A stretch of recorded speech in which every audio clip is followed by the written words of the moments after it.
everybody's talking about how mindfulness will help you as a parent not yell at your kids. And I want to talk today about why mindfulness has not yet stopped you yelling at the kids and why it's very unlikely that this is the missing key for your parenting. So you can let go of the guilt about not spending enough time at yoga, the guilt about not having enough time for meditation, and the guilt about not being more emotionally regulated in yourself to be a better parent, and what to focus on instead. So my name's Jodie Thornton, and when I think about what we are told about mindfulness is that essentially it will help us to be present in this moment, to notice. We get told things like to notice that in this moment we have everything we need. And that all sounds lovely, but it's very difficult to do in practice, right? We all know it's very difficult to do in practice, and we all know that in particular it's difficult to do with parenting. And I want to talk about the 3 reasons it's just not going to be the silver bullet to help you move through your parenting journey more easily.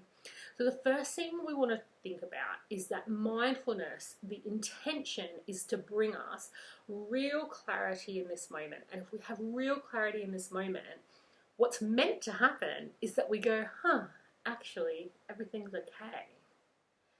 Except when you're in a position that the person or people that you created or brought into your family are having huge feelings, and you do not know what to do about that. You don't know how to help them. You don't know how to resolve it. Or the only way you do know how to resolve it is something you can't do right now, you're too busy, or you have other priorities, you have other children, or perhaps it's the only way you can do what they need to calm them down out of their feelings is something that takes away from you. So it's something that takes all the time you have away from every other pursuit in your life. Or it might be that you just miss out, like you're continually missing out. When you know that these are the choices you have, being brought into this moment, kind of not better. Now, you could argue that the next step in your, pursuit of Zen personhood is to be able to accept that actually our children will be fine, that no matter what we are or aren't doing well as a parent, that in the scheme of things, this moment isn't the thing that is going to make or break them, and that even if we make mistakes, they will grow up and they will be able to heal them. And that's all true. But I have not met a parent who would not say, but I'd like to be able to do this well. And being able to be told that it's okay for me to suck at it, like even if I have the best of intentions, even if I'm doing everything that I'm supposedly, meant to be doing, saying it's okay, you suck, and it's fine. It's just not reassuring. It's just, I get that, yes, we're all meant to be moving, more towards the ability to accept reality no matter what it is. But at the end of the day, we want to have a choice that makes a difference. And the only thing that's in the way of that is that all of the things that we're told culturally about what we should do for our kids when they have big feelings are things that either make it worse or they put a lid on the problem for now, and then we all know what it's like to have to unpack that later when we become adults.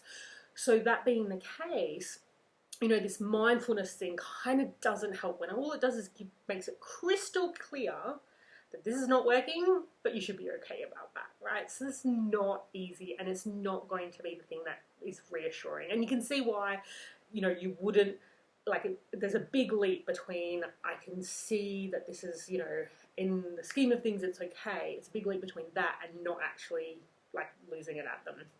So the next thing that mindfulness, how it's used in practice. So in theory, the mindfulness allows us to be able to recognize where we're at, and then be able to accept what's going on, and then make choices and be okay with our lives. That's the theory of mindfulness.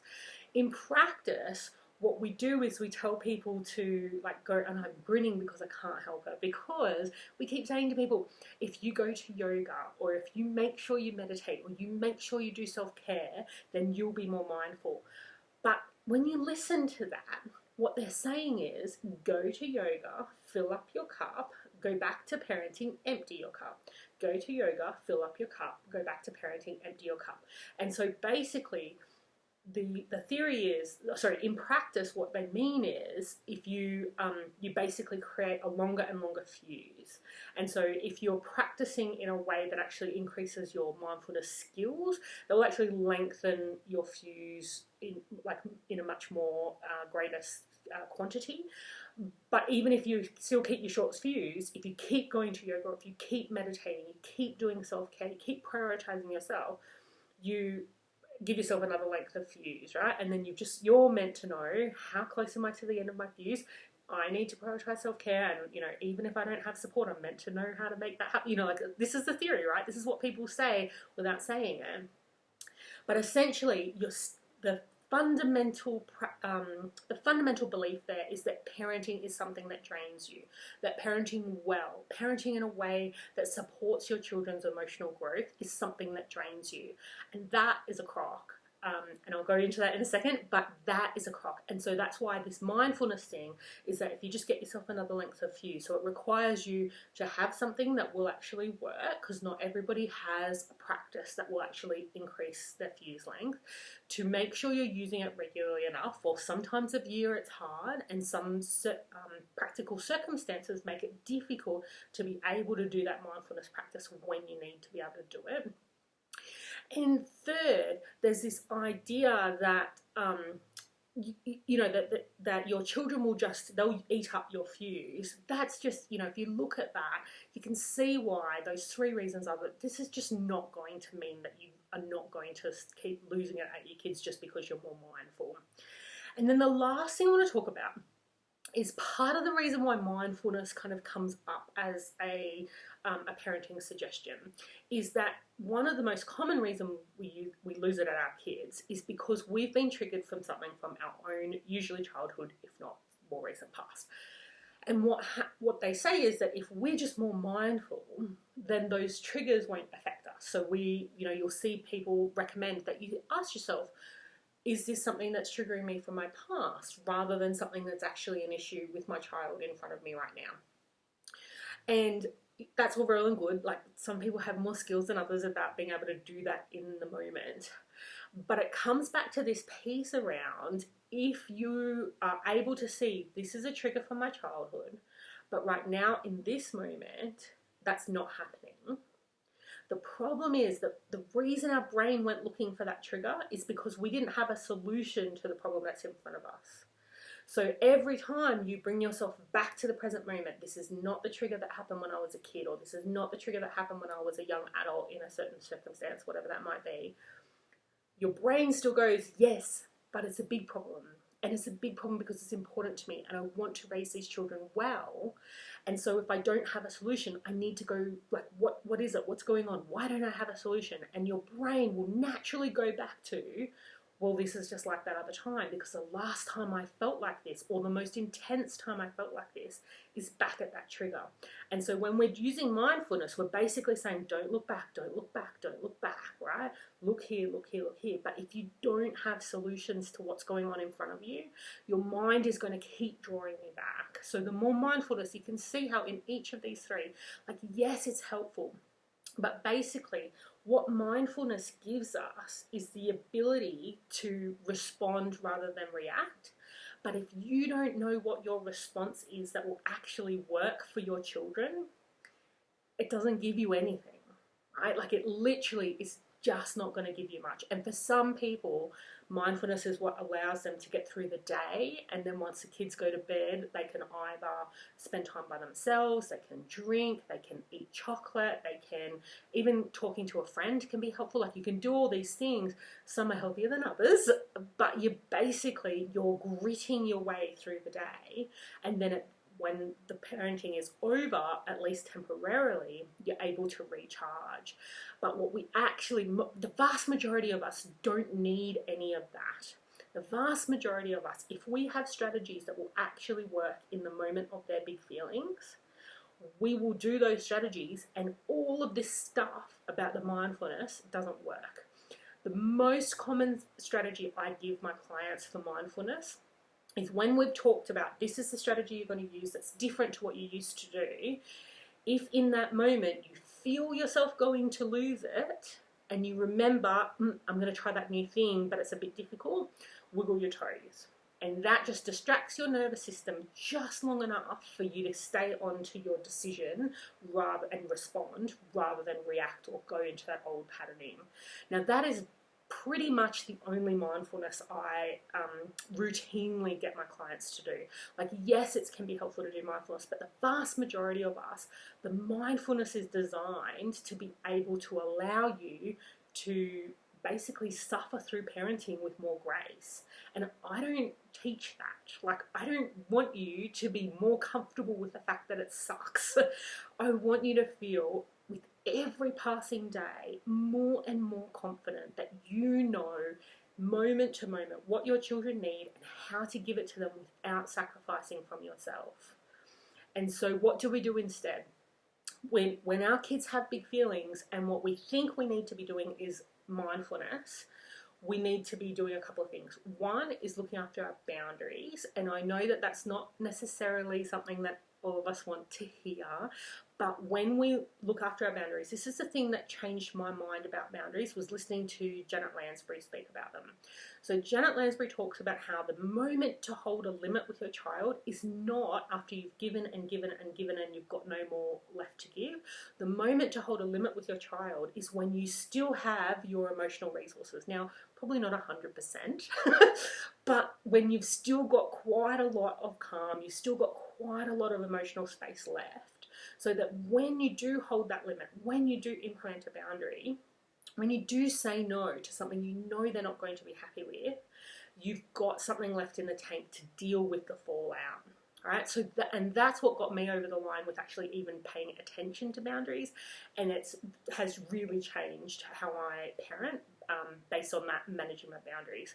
So how do I choose? The one question I ask myself, like I think to ask the question when I can feel myself getting drained. If I can feel myself getting drained, I'm like, is it time for me to just say no, or is it time for me to look after myself, or whatever that is? And the answer to that is, if something were to go wrong right now, would I be able to handle it in a way that I'm comfortable with? And if the answer is no, or it's going to be no very soon, then I use the limit or the boundary. I say no. And when they say, but mum, why? I will say, because I'm really tired and I'm running out of energy and I can't help you if something goes wrong. So, or something along those lines, right? So that's our first one. The second one is skillfully holding space.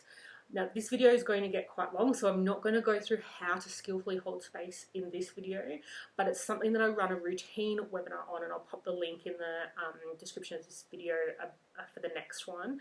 But routinely, I'm running these webinars because when we are told what to do for holding space for our children, at worst, what we're told is you need to let them know that they're overreacting, or their feelings are not proportionate to what's going on. That's not going to help your child. The best we get told is that if you are the adult, you hold the space, you create the calm, then they will be able to calm into that. And like that, it's not that that's not true, but there's so much more you can do to actually come in and help your child understand their feelings. And the difference between understanding your feelings and making a decision versus regulating, you hear a lot of people say your child needs to learn to regulate. When we say regulate, what we mean is something's big is happening for me and I can manage my behavior, or I can keep those feelings to a level that I'm okay. Now that's very rarely, again, the same thing with mindfulness, it's very rarely that that's actually the problem. Vast majority of the time, the problem is that your child needs to be able to understand those feelings and then make a decision. So sometimes the decision is, I just want to cuddle because I need to deal with the fact that I can't get what I need. And other times, there's so many more decisions that your child can make, but that's the difference. We really want them to be able to do that. And a key is if your strategy for holding space for your child drains you, then it's not working. And I don't mean that as you're doing the wrong thing. Chances are what you're doing is very, very helpful for your child, and far more helpful, I can almost guarantee it, than what any of us were all raised with, right? But if it's draining you, then it's not holding space for your child. And if it's draining you, that gives you less and less ability to be emotionally attuned to what your child needs and emotionally giving to your child. When you're really skillfully holding space for your child, you could do it like there's no time limit. The only reason that you would run out of the ability to hold space for your child would be that you actually have some other need coming up, like that you personally need something, you need to do something else, and that's why you kind of are running out of space.